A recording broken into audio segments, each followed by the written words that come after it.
전도 세미나 5번째로 관계 전도에 대해서 좀 더 구체적으로 살펴보겠습니다.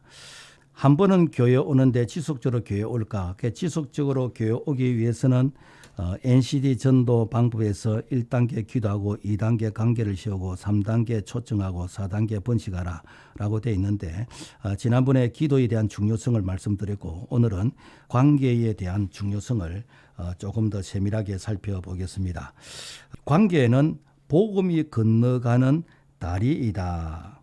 한두 번 만나 교회 오는 것보다 여러 번 만나 교회 오는 것이 훨씬 정착률이 높습니다. 이를 위해서는 우리가 관계 횟수를 많이 하는 것이 좋습니다. 사실 우리가 교회 한번 오는 것이 목적이 아니라 교회 왔다면은 그분이 정착을 해서 그분이 교회에서 믿음이 잘 자라는 이것이 사실 우리가 원하는 바람이잖아요. 자, 그렇다면은 우리가 이렇게 관계 전도를 할 때에 크게 접근하는 방법이 두 가지입니다. 하나는 낚시 전도 방법이고 또 하나는 그물 전도 방법이다. 낚시 전도 방법은 언제든지 개인의 여가 시간 그리고 자기만의 노하우를 활용할 수 있습니다. 그래서 깊이 사귈 수 있고 그리고 신앙의 교육, 개인의 어떤 비밀, 정보 이런 것들이 이게 보장이 될 수 있습니다. 그런데 단점이라 그러면은 내가 이렇게 개인 전도를 통해서 교회에 오게 될 경우에 그 사람에게 멘토는 그 전도한 그 사람이 멘토가 되어서 그래서 사실 예수님이 중심이 아니고 전도한 그 사람이 중심이 되어서 전도한 그 사람이 시험이 들거나 조금 신앙이 바르지 못하면은 같이 그 신앙이 변질되지는 우리를 실망케 하는 이런 요소가 있습니다. 그래서 자기를 전도한 사람이 교회를 떠나면 따라서 떠나게 되지는 이러한 아픔을 보게 되집니다. 그런데 그물 전도 여러 사람이 같이 협력해서 전도하면은 참 장점이 많아요. 나는 전도해도 안 되더라라고 하는 이런 것을 다양한 방법으로 접근하다 보니까 그 전도에 그 힘들다 안 된다라는 것을 극복할 수 있는 그런 노하우가 제공이 되집니다.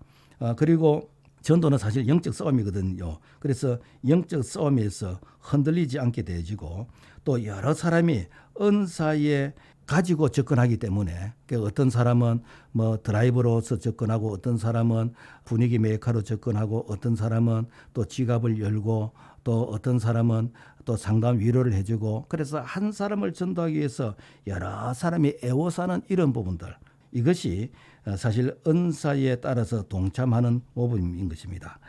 그리고 그 많은 사람을 사귀면서 이렇게 전도되어질 경우에 나라는 사람이 교회 가면은 내가 서먹서먹한 그런 초신자가 아니라 나를 아는 사람이 적어도 4대 사람 정도 기다리고 있고 내가 초면이 아니라 구면이기 때문에 훨씬 정착률이 높아진다라는 것입니다. 뿐만 아니라 여러 사람이 같이 애워싸서 전도를 하게 되어지면은 개인적인 영적 교만과 그 어떤 인력, 그래서 내 사람이라는 그런 인력의 어떤 위험성을 예방할 수가 있습니다. 그래서 일반적인 교회에서는 내가 뭐 개인적으로 혼자서 전도하는 것도 중요하지만은 내가 전도하고자 하는 이런 대상을 그 구역에서 그 셀 모임에서 같이 공유하면서 전도하면 훨씬 효과적이다라는 것입니다. 예를 들자면은 내가 가일집에 누구를 전도하고 싶다. 그러면은 어차피 내가 과일 사 먹는 거 그래서 가서 전도하고자 하는 집사님의 이름을 이렇게 팔아먹는 거예요. 우리 교회 이 집사님이 그러는데 이 집 과일이 참 맛있다 그러더라. 또 우리 교회 이 집사님이 그러는데 가게 과일이 참 신선하다 그러더라. 그러면서 이 사람 저 사람이 가서 그분에게 과일을 팔아주면서 그분에게 좋은 그런 인격적인 관계를 형성을 합니다. 그러면은 우리나라 사람들은 좀 정적인 이런 문화의 사람이기 때문에 내가 뭔가 도움을 받으면은 내가 뭔가 나도 보답을 하고 싶은 이런 마음이 있어요. 그래서 한 사람을 전도하기 위해서 여러 사람이 애워싸서 같이 접근하게 되지면은 훨씬 빨리 돌아올 수 있고 그리고 그분들이 쉽게 정착할 수 있다라는 것입니다. 자, 그다음에 우리 예수님도 사실은 이렇게 혼자서 전도도 하시지만은 사실 둘씩 짝을 지어서 보내기도 하고 두세 사람이 내 이름으로 모인 곳에 내가 그들 중에 함께 하신다라고 하시면서 사실은 같이 이렇게 짝을 지어서 그룹을 만들어서 이렇게 해서 복음을 전하는 이런 부분들을 건면했습니다. 그래서 오늘 우리가 전도의 두려움이라든지 전도에 대해서 망설이는 이런 사람들은 같이 에워싸서 팀을 만들어서 전도하면은 쉽겠다라는 것입니다. 그 다음에 이 관계를 풍성히 하기 위해서는 열린 문을 찾아야 된다. 그러니까 열린 문이 무엇인가? 복음이 들어가는 통로라는 거예요. 복음이 들어가는. 그래서 우리가 생각할 때, 야, 뭐 저 집은 뭐 아쉬운 게 하나도 없는데 예수 믿겠나? 저 집은 잘 살고 남편 사업 잘 되고 아이들 공부 잘하고 그래서 뭐 저 집에 무엇이 아쉬운 것이 있어서 뭐 예수 믿겠나? 교회 오겠나? 뭐 이런 생각이 들 수가 있습니다. 그렇지만은 그런 사람도 이렇게 만나서 자세히 얘기를 하다 보면은 소위 말해서 자기만이 가지고 있는 아킬레스건, 자기만이 가지고 있는 아픔이 있습니다. 그래서 남편이 뭐 바람 피운다든지 고부간에 갈등이 있다든지 아니면 어떤 우울증이 있다든지 남에게 말 못할 그런 사정이 있어요. 그래서 그런 사정을 내가 찾아내는 거, 그런 사정을 그분이 오픈할 때 이때에 사실은 복음이 들어갈 수 있는 기회이다라는 것입니다. 그래서 우리가 기도 많이 하고 우리가 관계를 촘촘하게 맺다 보면은 사실은 하면서 상대방이 자기의 숨겨진 이런 말을 할 때가 있습니다. 이때부터 사실은 관계 형성이 되는 거예요. 그 전까지는 무엇인가? 짝사랑입니다. 짝사랑.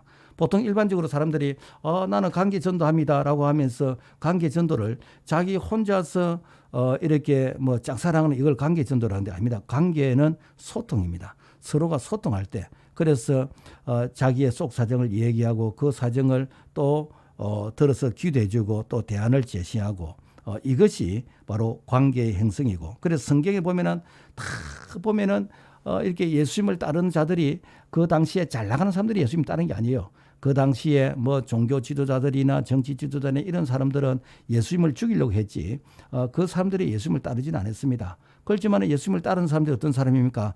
가난한 자, 병든 자, 실패한 자, 귀신 들린 자, 뭐 이렇게 왕따 당하는 자, 뭐 이런 사람들. 이런 사람들이 예수님을 따랐거든요. 왜 이런 사람들이 예수님을 따랐겠습니까? 이런 사람들은 예수 외에는 소망이 없어요. 그러니까 이분들에게 아킬레스건, 이분들에게 복음이 들어갈 수 있는 틈이 무엇인가? 바로 자기의 그 아픔을 누군가가 해결해 주기를 바라는데 바로 그 자가 예수 그리스도시고 바로 복음이시다라는 것입니다.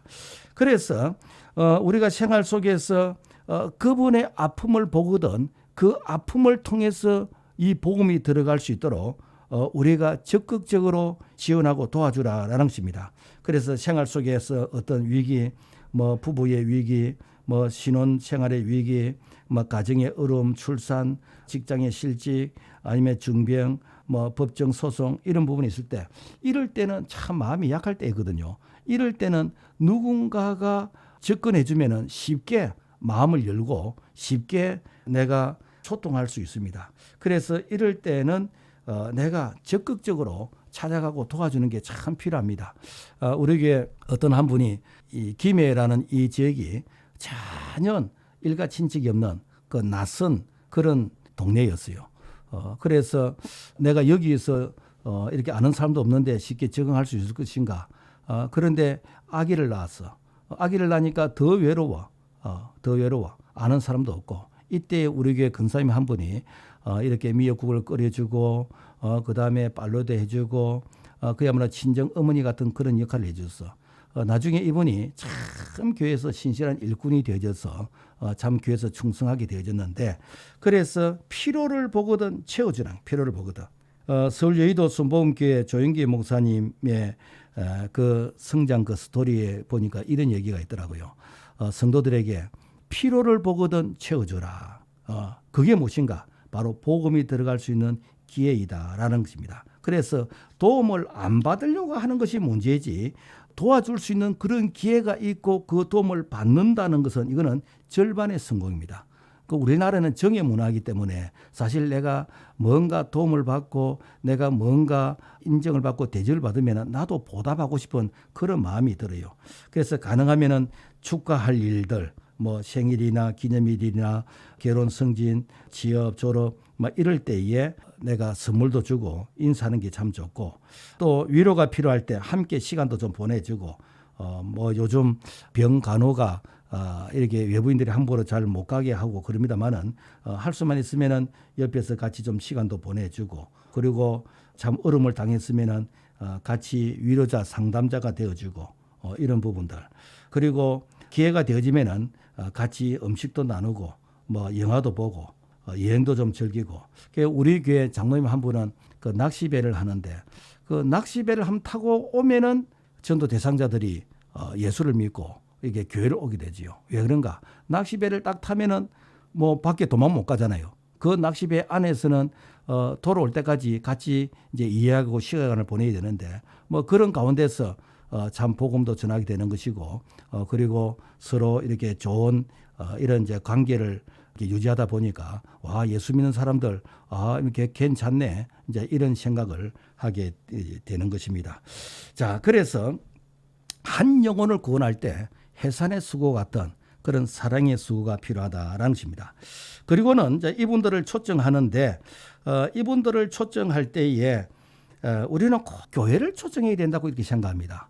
물론 교회를 초청해도 됩니다. 그러나 중간 단계도 필요합니다. 예를 들어서 내가 아는 친구가 절에 한번 가자라고 하는데, 그래서 절에 한번 가줄 수도 있는데 법당에서 만나자 하면은 우리 마음이 열리겠습니까? 정말 아무리 친구지만은 가기가 힘들겠지요. 우리가 일반인들을 놓고 생각할 때에 우리가 예배당에서 만나자, 이게요, 그들에게 볼 때는 엄청난 그런 고민이고 결단입니다. 그래서 교회 오기 전에 교회 문턱을 좀 낮추는 이러한 초청을 많이 개발하면 좋겠다. 그래서 우리 교회에서는 봄에 체육대회를 합니다. 체육대회를 하면서 용병을 한 2명 정도, 직장에서 뭐 족구 잘하는 사람, 탁구 잘하는 사람, 배드민턴 잘하는 사람, 뭐 이런 사람들 와서 같이 운동하고 마치고 같이 짜장면 먹고 삼겹살 구워 먹고 이렇게 하면서 친해지는 것입니다. 그리고 봄, 가을 뭐 체육대회도 하고, 또 소풍처럼 귀여운 날이라 해가지고 교회에서 옛날 추억의 그런 소풍의 분위기를 만들면서 같이 친교를 가지고, 또 여름에 1박 2일 수련회 놀러도 가고 가을에 운동회도 하고, 그 다음에 여름에 물놀이를 가면서 같이 뭐 음식도 나누고, 이런 것들을 좀 많이 개발하면 좋아요. 그러면은 꼭 교회를 먼저 안 와도 교인들하고 쉽게 친해지고, 교회 사람들 보니까 이렇게 참 편하네, 이렇게 해가지고 교회 문턱을 낮춰서 올 수 있도록 이렇게 하면 참 좋겠다라는 것입니다. 그리고 교회를 와도 이분들이 좀 대접받는 느낌, 그리고 이분들이 인정받는 이런 느낌이 들도록 해줘야 돼요. 그래서 우리는 새가족이 교회면 3분 이상 혼자 세워두면 안 된다. 왜? 3분 이상 혼자 서 있다는 이것 자체가 자기가 외면당하는, 소외당하는 이런 느낌을 받을 수 있거든요. 그래서 늘 그림자처럼 옆에서 따라가지고 그분이 나중에 귀가할 때까지 옆에서 늘 이 그림자처럼 같이 돌봐줘야 된다라는 것입니다. 그리고 새신자가 교회 와서 궁금한 게 참 많잖아요. 그래서 그런 것들을 물어보기 전에 일일이 안내도 해주고, 그리고 3명 이상 친구가 되어서 그 사람이 외롭지 않도록 이렇게 돌봐줘야 된다라는 것입니다. 그래서 새신자가 이렇게 교회 오면은 이런 분들에게 이 맞춤형 복음을 전하면 돼요. 그래서 새신자가 오면은 이분에게 복음 제시 한 5가지 주제가 있는데, 이게 경험에 의하면은 주제 하나만 딱 해도 90% 이상 예수 믿습니다. 이렇게 쉽게 복음을 받아들이는데 우리가 왜 이렇게 현장에 가서 일하는 사람 뒤에 땀 흘리고 일하는 그 사람에게 복음을 전한다고 주 예수를 믿으라 그리하면 너와 내 집에 구원을 얻으리라, 이것은 일종의 민폐입니다. 민폐. 그래서 이렇게 교회 오도록 초청하고 난 다음에 그분이 가장 편한 시간 그리고 장소에서 복음을 체계적으로 전하면은 쉽게 정착할 수 있다라는 것입니다. 그래서 우리 교회에서는 이걸 갖다 열린 모임이라 그러는데 이 열린 모임이 참 이 복음이 잘 들어가더라고요. 전도는 쉽다. 왜 쉽는가? 데리고만 오라. 데리고 오면은 이 복음은 교회에서 효과적으로 전하는데 제가 처음 20년 전에 이 정착률이 95%, 99%였습니다. 왜 그런가? 교회 오면은 아주 이렇게 체계적으로 그분의 눈높이에서 복음을 전했어요. 그러니까 교회 오면은 거의 다 정착되는 것입니다. 지금도 가능하다라는 것입니다. 그 다음에 이렇게 교회 오면은 이분들을 잘 양육을 해서 이분들을 소그룹에 이게 편성을 이게 시키는데 보통 우리가 10명 되는 교인이 그 다음 해에 20명은 쉽게 됩니다. 그러나 100명 모이는 교인이 그 다음에 200명 되는 것은 어렵습니다. 그렇다면은 100명 모이는 교인이 200명이 되기 위해서는 어떻게 해야 되는가? 이것은 100명을 쪼개면 됩니다. 10개로 쪼개면 됩니다. 10개를 쪼개서 그래서 그 셀 구역이 10명이라면은 그 10명이 또 10명을 만들면 되거든요. 이렇게 하기 위해서는 어떻게 되는가? 철저하게 리더가 준비가 돼야 되는 것이고 철저하게 교육과 훈련이 필요하다. 그래서 이 철저하게 교육과 훈련을 통해서 리더를 만들어내어야 그래야 재생산이 일어나더라라는 것입니다. 그래서 우리 교회에서는 머리에 김이 나도록 이 리더 교육을 많이 시키는데 이렇게 할 때에 또 다른 사람을 제자화시키는 이런 사이클이 돌아가더라라는 것입니다. 그리고 교회 오면은 담임 목사님의 그 목회 비전을 복제를 시켜야 돼요. 그래서 담임 목사님의 그 목회 방향 비전 이 철학을 이렇게 심어줘야 그래야 이 마음이 하나가 되어지고 비전이 하나가 되어지고 그리고 교회가 비전 공동체가 됩니다. 내가 전도했다고 해서 내 말을 듣게 만드는 게 아니라 목사님의 비전의 사람이 될 수 있도록 물론 우리가 크게는 우리가 예수님의 사람입니다만은 예수님께서 각 지역 교회에 이게 목사님을 주의 종으로 이렇게 세우셨잖아요. 그래서 목사님의 그 비전이 이렇게 초신자들에게 잘 심겨질 수 있도록 이렇게 하는 것이 바로 비전 공동체가 될 수 있다라는 것입니다. 그리고 전도를 활성화시키기 위해서 전도 좀 많이 한 사람에게는 특별한 차별 어떤 보상도 하는 것이 참 좋을 것 같아요. 그러니까 우리 교회 같은 경우에는 뭐 해외 여행도 보내주고 또 정기적으로 회식도 해주고 뭐 선물도 주고 그래서 전도 열심히 하는 사람들에게는 계속해서 동기부여를 해주고 그리고 분기별로 또 전도를 열심히 할 수 있도록 투자도 많이 하고 그렇게 합니다. 그래서 이 전도는 사실 해도 되고 안 해도 되고 그런 것이 아니라 무조건 해야 되는데 할 수 있는 이 동기부여를 강하게 심어주는 것 이것이 무엇인가? 바로 열정인데 이 열정은 성령을 통해서 우리에게 주어지는 것이다 라는 것입니다. 계속해서 이렇게 여러분들이 섬기는 교회가 성장하고 부흥하기를 주님의 이름으로 축복합니다.